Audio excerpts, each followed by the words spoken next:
عزگاہ کے اہتمام پر بھی فائز فرمایا ہے، یہ اللہ رب العزت والجلال کا فضل اور احسان اور کرم نہیں تو اور کیا ہے؟ جن کے کردار سے آتی ہو صداقت کی مہک، جن کے کردار سے آتی ہو صداقت کی مہک، ان کی تدریس سے پتھر بھی پگھل سکتے ہیں۔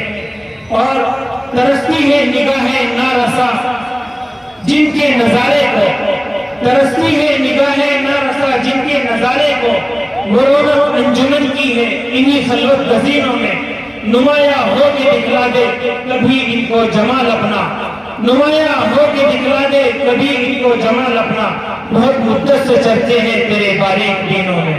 حضرت والا مسند خطاب پر جلوہ افروز ہو چکے ہیں۔ الحمدللہ نحمده ونستعینه ونستغفره ونؤمن به ونتوکل علیہ ونعوذ باللہ من شرور انفسنا ومن سیئات اعمالنا، من یهده اللہ فلا مضل له ومن یضلل فلا ہادی له، واشهد ان لا الہ الا اللہ وحدہ لا شریک له، واشهد ان سیدنا مولانا محمدا عبدہ ورسولہ صلی اللہ علیہ وسلم۔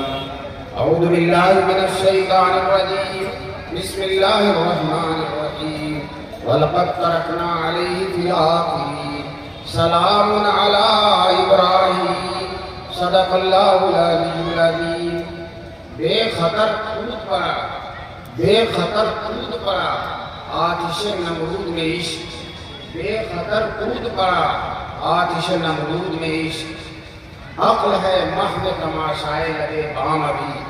حضرت صدر جلسہ، معزز اور محترم علماء کرام، محترم بزرگوں اور دوستوں، نوجوانان ملت، نیک ماؤں اور بہنوں، یہ مدرسہ یاسمینہ سراج العلوم کھڈا کا یہ جلسہ سال ہر سال سے بہت مشہور ہے، اور کھڈا کے لوگ ماشاءاللہ علماء کی قدر بھی کرتے ہیں، جلسے کو سنتے ہیں، لیکن رات کا جلسہ 3 بجے ختم ہوا ہے، تو اس لیے تھکے مارے تھوڑی دیر میں لوگ آ جائیں گے انشاءاللہ۔ میرے جاتے جاتے بہت سارے لوگ آ جائیں گے، اور چونکہ مجھے بہت لمبا سفر کرنا ہے، یہاں سے رامپور جانا ہے، اس لیے تھوڑی دیر میں بات کر کے اس جلسے کے خطاب کرنے والوں میں اپنا بھی نام لکھا رہا تاکہ اس جلسے کے شرکاء کو اللہ کی رحمت ملے، میرا بھی اس میں حصہ لگے۔ میں نے ابھی قرآن کی آیت پڑھی ہے، اللہ تبارک تعالیٰ نے حضرت ابراہیم علیہ السلام کا تذکرہ کیا، یہ اللہ کے بڑے پیارے بندے تھے۔ ہماری ملت ملت ابراہیمی ہے، ہمارے نبی صلی اللہ علیہ وسلم کے باپ و دادا اور جد امجد حضرت ابراہیم علیہ السلام ہے۔ ہمارے نبی کے لیے حضرت ابراہیم علیہ السلام نے جب خانہ کعبہ بنا رہے تھے، ابراہیم علیہ السلام خانہ کعبہ کی عمارت بنا رہے تھے، اسماعیل پتھر لا کر دے رہے تھے، تو یہ دونوں دعا کر رہے تھے، ربنا وبعث فیہم رسولا منہم، اے اللہ یہ مکہ، یہ حرم، یہ کعبہ ہم جو بنا رہے ہیں، یہاں انشاءاللہ آبادی ہوگی، اس میں ایک ایسا رسول بھیج دیجیے جو انہی نے کہا یتلو علیہم آیاتہ، لوگوں کے سامنے اللہ کے آیتوں کی تلاوت کرے گا، وَيُزَكِّيهِمْ، اور لوگوں کو پاکیزہ بنائے گا، وَيُعَلِّمُهُمُ الْكِتَابَ وَالْحِکْمَةَ، اور لوگوں کو قرآن سکھائے گا۔ یہ ابراہیم علیہ السلام دعا کر رہے ہیں۔ خیر، خانہ کعبہ کی تعمیر مکمل ہو گئی، اور جو ہے پھر ابراہیم علیہ السلام نے بیٹا دیا، آواز دیا، اے لوگوں آؤ حج کے لیے، اے لوگوں آؤ حج کے لیے۔ دوستو وہ نگاہ بنا مائک کے، بنا انٹرنیٹ کے، بنا کسی اور کے ذریعے پوری دنیا میں پہنچ گئی، اور جس نے لبیک کہہ دیا، وہ چاہے کھڈا میں ہو چاہے کہیں اور ہو، لبیک کہہ دیا وہ ضرور پہنچے گا۔ ہمیں یاد نہیں ہے کہ ہم نے لبیک کہا کہ نہیں، لیکن جب ہم حج میں پہنچ جائیں گے تو آپ یقین کہیے کہ ہم نے کیا کہا لبیک۔ اللہ تبارک تعالیٰ ہم سب کو لبیک کہنے والوں میں۔ یہ ابراہیم علیہ السلام بچپن میں پیدا ہوئے تو ان کے باپ جو تھے ابراہیم علیہ السلام کے، وہ خود پرست تھے، بتوں کو کی پوجا کرتے تھے، بلکہ وہ بتوں کے بنانے کے بڑے ماہر تھے، بہت زیادہ بت بناتے تھے اور ان کے بت بہت زیادہ بکتے تھے۔ جب ابراہیم علیہ السلام بڑے ہوئے تو اپنے باپ سے کہا لما تعبدو ما لا یسمع ولا یغنی عنک شیئا، اے ابا آپ کیوں پوچھتے ہیں ایسے بت کو، وہ سنتا بھی نہیں ہے اور جو آپ کے کچھ کام بھی نہیں آ سکتا۔ تو باپ نے جواب دیا اے ابراہیم تم میرے خداؤں سے بیزار ہو رہا، تم میرے خداؤں کو نہیں مانتا، میں تمہیں سزا دوں گا۔ پھر ابراہیم علیہ السلام ایک دن ان لوگوں کی عید تھی اور بتوں کو ایک گھر میں رکھا تھا اور بتوں کو چھوڑ کر سارے چھوٹے بڑے بت وہ چلے گئے اپنے عید میں، اپنے میلے میں۔ ابراہیم علیہ السلام نہیں گئے، لوگوں نے کہا تم بھی چلو، وہ کہنے لگے انی سقیم، میں بیمار ہوں، میں نہیں جاؤں گا۔ بیمار کا مطلب یہ ہے کہ تمہاری حالت دیکھ کر، تمہارے کفر شرک کو دیکھ کر، تمہاری بت پرستی کو دیکھ کر میں بیمار ہوں، میں نہیں جاؤں گا۔ چنانچہ وہ لوگ گئے، ادھر ابراہیم علیہ السلام نے کلہاڑی اٹھائی اور سارے بتوں کو توڑنا شروع کر دیا، سب کو توڑ ڈالا اور جو بڑا تھا اس کو چھوڑ دیا اور کلہاڑی اس کے گلے میں ڈال دی۔ اب وہ جب لوگ اپنے میلے سے لوٹ کر آئے، بتوں کو دیکھنے کے دیکھا سارے ٹوٹے پڑے ہوئے ریزہ جیسا اور بڑے بت کے گردن میں کلہاڑی لٹک رہی ہے۔ اب کہنے لگے من فعل ھذا بآلہتنا، ہمارے بتوں کے ساتھ یہ کس نے کیا کیا؟ اب بتاؤ بتوں کیا خدا ہے اور وہ نہیں ہے تو توڑ دیا کسی نے، اور وہ خدا اپنے کو نہیں بچا سکا تو دوسروں کو کیا بچائے گا؟ تو پھر لوگوں نے کہا سمینا فتن یذکرہ، ہم نے ایک نوجوان کو سنا ہے جو ان بتوں کو برا بھلا کرتا ہے، یقال لہ ابراہیم، اس نوجوان کو ابراہیم کہا جاتا ہے۔ تو کہنے لگے فاتو، ابراہیم کو لے آؤ، اور پھر ابراہیم سے کہا من فعل ھذا بآلہتنا یا ابراہیم، اے ابراہیم ہماری بتوں کو کس نے توڑا؟ ابراہیم علیہ السلام نے کہا بل فعلہ کبیرھم ھذا، یہ جو بڑا ہے اسی نے توڑا ہوگا، اسی نے توڑا ہوگا۔ تو انہوں نے لوگوں نے کہا یہ کیسے توڑ سکتا ہے، وہ چل بھی نہیں سکتا ہے، اس کا ہاتھ اٹھ بھی نہیں سکتا، اس کے تو اوریجنل ہاتھ بھی نہیں ہے، نقلی ہاتھ، یہ کیسے توڑے گا؟ تو ابراہیم علیہ السلام نے کہا کہ اس کی عبادت کیوں کرتے ہیں، اس کی عبادت ان کو نہیں کرنا چاہیے، جب یہ اس لائق میں نہیں کہا تو آپ سے کہتے کیوں عبادت کرتے ہیں؟ اب لوگ جواب تو نہیں دے سکے، کہنے لگے کہ ابراہیم کو آگ میں جاؤ، ان کو جلا دو، جب کچھ بس نہیں چلتا تو جلا دو۔ دوستوں وہ طریقہ آج بھی جاری ہے، وہ آج ہی سو جاتا ہے، نہ بے جواب ہو جاتا ہے، جواب نہیں دیکھتا، جلا دو۔ چنانچہ ابراہیم علیہ السلام کو جلانے کا پروگرام بن گیا۔ اب یہ اعلان ہوا کہ ابراہیم کو جلایا جائے، لکڑیوں کا اعلان ہوا، بہت سارے لکڑیاں اکٹھا کی، چنانچہ مہینوں بھر لکڑیاں، ہر ایک نظر مانتا تھا اگر میرا کام ہو گیا تو ابراہیم کو جلانے کے لیے اتنی ٹوٹل لکڑیاں دوں گا۔ تو لکڑیوں کا جب انبار لگ گیا اور اس میں آگ لگا دی گئی، اب آگ جب بھڑکی تو دور دور تک شعلے تھے۔ اب وہ سوچنے لگے کہ جس آگ میں ابراہیم کو پھینکنا ہے وہ آگ اتنی بھڑک رہی کہ جو پھینکے گا وہ خود جل جائے گا، اب کیا کریں؟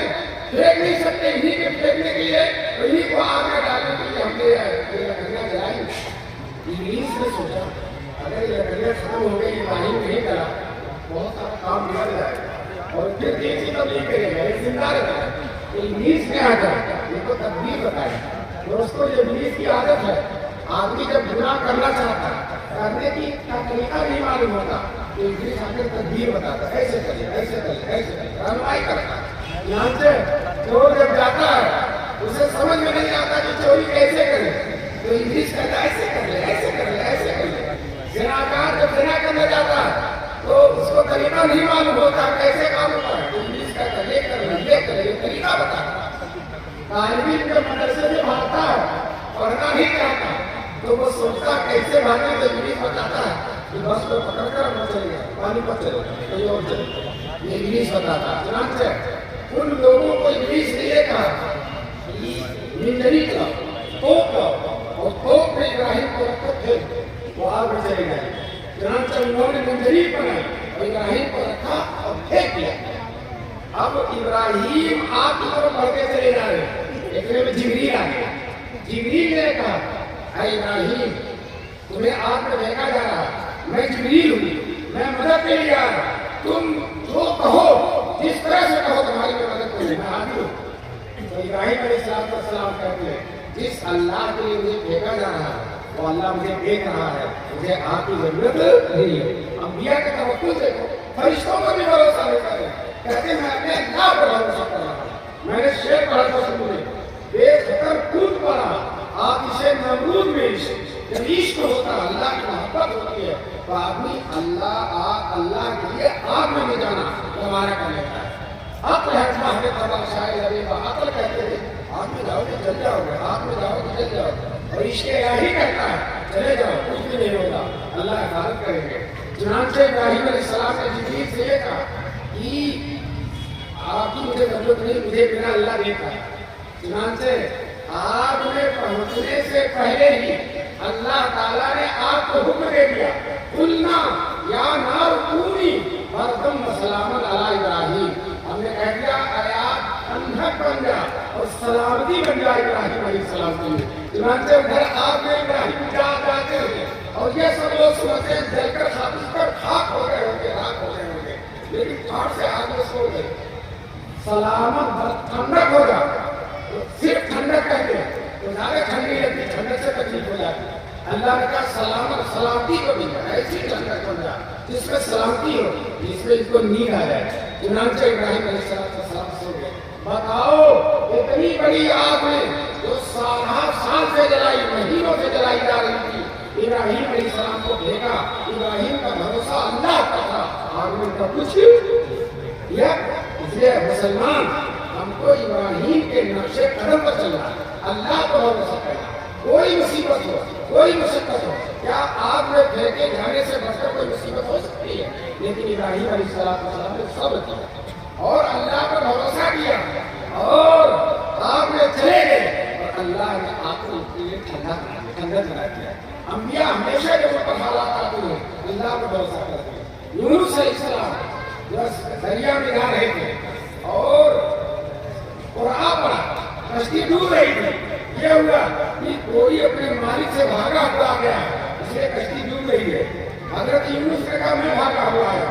لوگوں نے کہا تم تو بڑے سیدھے سادے تو نہیں ہو.